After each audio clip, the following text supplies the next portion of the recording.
당겨! 지금은요 새해 역사 새로운 센세이션 민석쌤의 암기비법에 빠져들다의 민석쌤입니다. 자 여러분 반갑습니다. 와 오래간만이네요. 자 선생님이 지금 군복이 무엇이냐. 선생님 거 맞습니다. 지금 선생님 살이 쪄서 좀 안 맞는데 자 보이죠 김민석?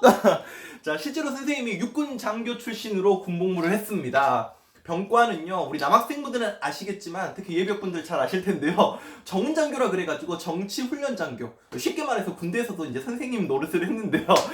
여러분들 이 군목을 꺼내게 된 까닭이 뭐냐면 오늘 주제가 6.25입니다만 얼마 전에 집에서 선생님이 이제 딱 우편 통지서를 받았는데 병무청에서 말하기를 코로나 사태로 인해서 예비군 훈련이 이수가 됐다라는 개꿀띠. 아무튼 그래가지고 군복을 꺼내다가 드라이까지 하고 세탁까지 완료하고 딱 해놨는데 예비군 안 간다고 하니까 이거 아깝다 해가지고 한번 입어봤습니다. 자 너무 덥네요. 베레모 진짜 덥다. 오늘 주제 6.25인데요 선생님이 실제로 현역 군복무를 했을 때 그 작계 지역에 있었던 참전 용사분들을 모시고 그 휴전협정 70주년 기념일인 날 그 용산에 있는 전쟁박물관 다녀왔던 기억도 나고 막 그러네요. 오늘 주제가 6.25인데 여러분 특히 6.25 배경, 특히 순서 시험에 정말 잘 물어보는데요. 오늘 센세이션 암기 비법으로 여러분들과 함께 이야기를 나눠보고자 합니다. 동족상잔의 비극 6.25 여러분 질문 하나 하겠습니다. 뻔한 질문인데요. 6.25는 남침입니까 북침입니까? 그쵸, 남침이죠. 김일성 이 자식의 불법 남침이 바로 6.25 아니었습니까? 우리가 그쪽을 찌르는 걸 손침이라고 하지 않듯이 6.25 남침이죠. 뭐 당연한 이야기인데요. 배경을 보면요, 국내적 배경과 국외적, 특히 우리 공시생분들은요 국제정세의 배경도 알고 계셔야 됩니다. 일단 나라 안의 배경으로는요 이미 우리가 분단된 이후에 그 38도선 부근에서 남북한의 어떤 잦은 충돌도 있었고요. 특히 김일성과 박헌영 이 자식들이 말이야 소련이 스탈린한테 계속 전쟁 일으키겠다고 도와달라고 계속 떼를 썼다라고 하는 그 러시아의 그 극비문서가 김영삼 정부 때 발견이 되기도 했었죠. 근데 스탈린은 말이야 그 미국의 핵무기를 받기 때문에 야 안돼 그러는데 계속 이 박헌영, 김일성 이 자식들을 쫄라가지고 남침을 끊임없이 계획하고 책동을 했었죠. 결과적으로 국제적인 배경 속에서 그 49년을 좀 주목해야 되는데요. 중국이 공산화가 돼버려요. 당시 국민당과 공산당이 쪼개져 있어가지고 중국이 이렇게 치고받고 싸우고 있었는데 당시 이제 장제스의 국민당이 패배하고 대만으로 쫓겨가게 되고요. 이 마오쩌둥의 공산당 정권이 중국을 장악하게 되면서 우리가 지금 알고 있는 중화인민공화국 중국이 만들어진 겁니다. 중국이 공산화가 되니까 당시 그 공산화 과정 속에서 정말 많이 활약을 했던 조선 의용군들, 비극이죠 이게. 항일투쟁의 정말 역사적인 군대였던 조선 의용군이 북한 인민군으로 흡수가 되면서 북한의 전력이 강화되게 되고요. 마오쩌둥과 스탈린이 김일성의 남침 계획을 승인하게 되면서 1950년 여러분 잘 알죠? 이 연도는 알아야 되죠. 6월 25일 일요일 아니었습니까? 썬데이. 군인들이 외박이나 외출했던 그 일요일 새벽 4시에 안개가 짙은 그날 바로 밀고 내려왔던 게 바로 6.25였습니다. 6.25 결론부터 말씀드린다면요 3년 전쟁이었죠. 53년 7월 27일까지 정말 기억나네요. 현역으로 선생님이 군복무했을 때 그 7월 27일 날 그 그 휴전 딱 70주년 되는 기념일 날 그 작게 지역에 있었던 참전 용사분들을 모시고 용산에 있는 전쟁 박물관 갔던 날이 기억이 납니다. 정말 시간이 많이 흘렀네요. 아무튼 그 6.25 이 순서를 이야기하겠습니다. 배경을 이야기했습니다. 뭐 국제적인 배경, 중국이 공산화됐다라는 거. 근데 여러분 이게 제일 중요해요. 특히 한능검 시험에서는 이게 맨날 나와. 국제적 배경 중에서 중국이 공산화됐단 말보다는 에치슨 선언이 너무나 잘 나옵니다. 뭐라고요? 에치슨 선언. 49년에 중국이 공산화가 되었고요. 51년 1월에 에치슨 선언이라고 하는 미국의 국무장관 에치슨이라는 사람이 아시아의 극동 방위선에서 한반도와 대만을 제외하겠다라고 하는 이른바 에치슨 라인을 발표하게 됩니다. 이것을 간단하게 표현하겠습니다. 간단하게. 자, 한반도가 이렇게 있지 않습니까? 이게 에치슨 라인이었다고 쉽게 말해서. 저기 알류산 열도부터 시작해가지고 일본 열도, 오키나와, 필리핀. 미국이 여기에서 무슨 일이 있을 때만 개입을 하지 이 에치슨 라인이라고 하는 이 라인 안쪽, 다시 말해서 이 안쪽은 어디입니까? 한반도와 대만에서는 무슨 일이 있던 간에 미국이 개입하지 않겠다라고 하는 이른바 에치슨 선언, 에치슨 라인을요 51년 1월에 발표하게 됩니다. 이거 왜 발표했냐는 거에 대해서는 여러 가지 말이 있습니다만 당시 이제 미국이 어떤 국방비를 절감하기 위해서 뭐 그랬다는 썰도 있고요. 그다음에 2차 세계대전 이후에 미국이 이제 안정을 위해서 뭐 그랬다는 썰도 있고요. 어쨌든 간에 이게 한때는 뭐 남침 유도설, 미국이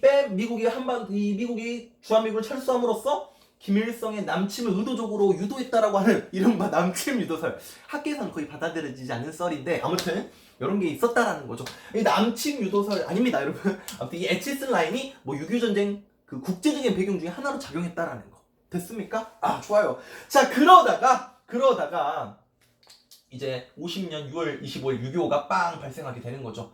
자, 여러분 잘 아시는 것처럼 3일 만에 서울에 함락되면서 당시 대통령 때 이승만은요 대전을 거쳐 부산까지 이제 피신을 했었고요. 도망간 거죠. 자, 그 다음에 유엔에서는 안전보장이사회, 유엔 안보리에서는 북한의 기습 남침을 불법 침략 전쟁으로 규정을 하고 유엔군을 파병하게 됩니다. 유엔군 파병을 결의하게 돼요. 그래서 6.25가 이때부터 국제적인 양상으로 뛰는 거죠. 맞죠? 그래서 총사령관 맥아더가 여러분 잘 아는 무슨 작전? 허리를 잘라버렸던 인천 상륙 작전을 전개하면서 서울을 되찾았습니다. 서울 되찾아요.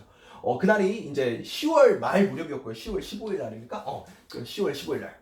10월 15일 날 인천 상륙 작전. 듣기만 하세요. 이거 원래 외우는 거 아닌데 인천 상륙 작전. 그 다음에 10월 28일이 서울을 수복해요. 알겠죠? 우리 6.25부터 순서 이따 암기비법 쫙 드릴 거야. 그리고 10월 1일 날 정말 역사적인 날짜였죠. 이날 38선 이북을요 우리가 치고 올라가는 겁니다. 유엔군과 국군이. 이날이 바로 그 유명한 대한민국 국군의 날입니다. 10월 1일. 그리고 이제 10월 하순경에 평양을 먹고요. 11월이 되면요 거의 압록강과 뭐 초산 일대까지 우리가 북진을 하게 되면서 말 그대로 북진 통일을 눈앞에 두었단 말이지. 그런데 누가 정말 짜증나는 중국군이 중국 공산군이 개입을 하게 되면서 영화 국제시장의 첫 장면이 됐던 흥남철수가 이루어지게 돼요. 흥남철수. 그리고 서울을 다시 뺏기게 되죠. 이게 145태 아닙니까? 145태. 여러분들 지금 지도가 잘 안 보입니까? 자, 1번 부산까지 밀렸다. 됐죠? 그 다음에 2번 인천 상륙작전. 됐죠? 그리고 서울 되찾았고요. 3번 북진 개시. 됐죠? 4번 압록강 초산 일대까지 쭉 올라갔다가 5번 짱이 들어왔고요. 자, 그 다음에 흥남철수, 그 다음 서울 다시 뺏겼다. 145태까지. 그러다가 그 오산 수원까지 밀리다가 우리가 다시 51년 3월에 서울을 되찾아요. 그러다가 이제 휴전협정이 51년 7월부터 정확히 2년 걸리죠. 53년 7월까지 휴전협정이 이어지게 되는 겁니다. 자, 요거를 선생님 순서를 한번 잡아볼 거예요. 세이션 안기비법. 자, 에치! 아이고. 에치! 에치스 선언. 에치! 부인! 주리탱! 부인! 서울에서 중국까지 1시간 4분 걸리요? 1시간 4분 걸리요? 에치! 부인! 미안합니다. 1번 에치슨 선언, 2번 부산까지 밀렸다, 3번 인천 상륙작전, 4번 서울 되찾고요.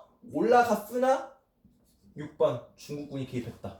그래서 수도를 뺏겼다. 무슨 호텔? 145호텔. 그럼 여러분 145호텔은요 1월 4일이니까 50년 1월 4일이야? 51년 1월 4일이야? 그렇지, 51년 1월 4일이죠.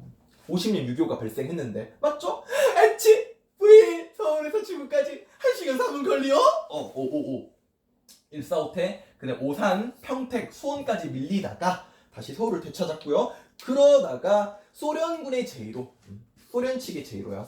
이런 것도 공시에서는 말장난 잘합니다. 뭐 미국이 휴전협정을 제의했다라고 하는데 아니에요. 소련이 휴전협정을 제의했고요. 자, 51년 7월부터 53년 7월 27일까지 약 2년 가까운 시간 동안 휴전협정이 이어지게 되는 겁니다. 굉장히 오래갔죠, 휴전협정이. 그때 동안 38선 부근에서는요, 치고받는 밀고 밀리는 공방전이 계속 전개되면서 의미 없는 소모전과 인명피해가 계속 있었고요. 참고로 이 소련이 휴전일정을 제의했을 때 휴전 테이블에 앉았던 당사 국가들이 미국과 유엔군 측이죠. 유엔군 측 미국과, 물론 유엔군의 거의 90%가 미국이었기 때문에, 자, 그 다음에 중국과 북한군이었죠. 여기서 대한민국이 들어가지 않는다라는 거. 이미 인천 상륙작전 전개 전부터 이승만이 그 전시 작전권이죠, 군사권, 지휘권을 미국에게 넘겼기 때문에 우리는요 휴전일정 테이블에 앉지 않았다라는 것까지 좀 기억을 하셔야 됩니다. 이런 것들까지 꼭 좀 꼼꼼하게 짚어야 돼요. 아시겠죠?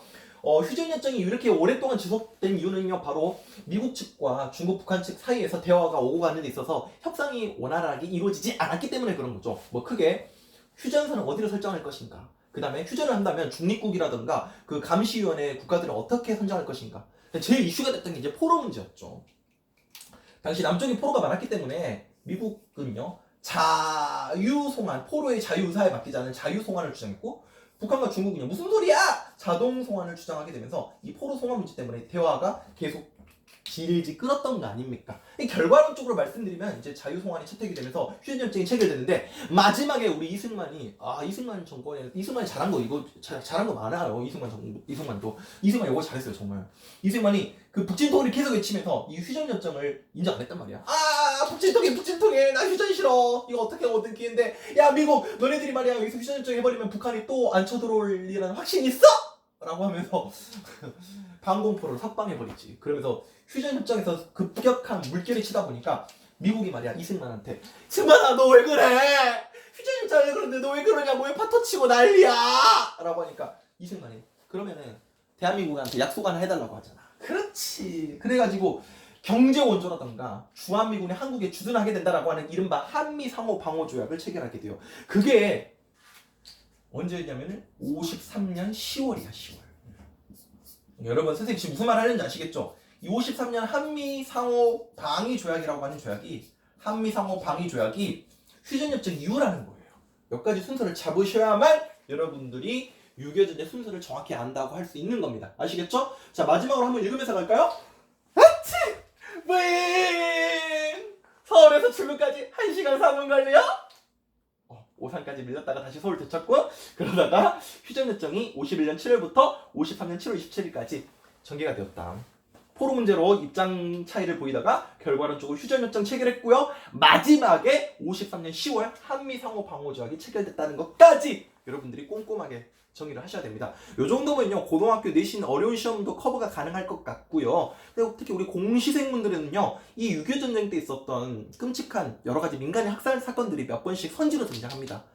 뭐 보도연맹 사건이라던가 거창 양민 학살이라던가, 그 밖에 국민방위군.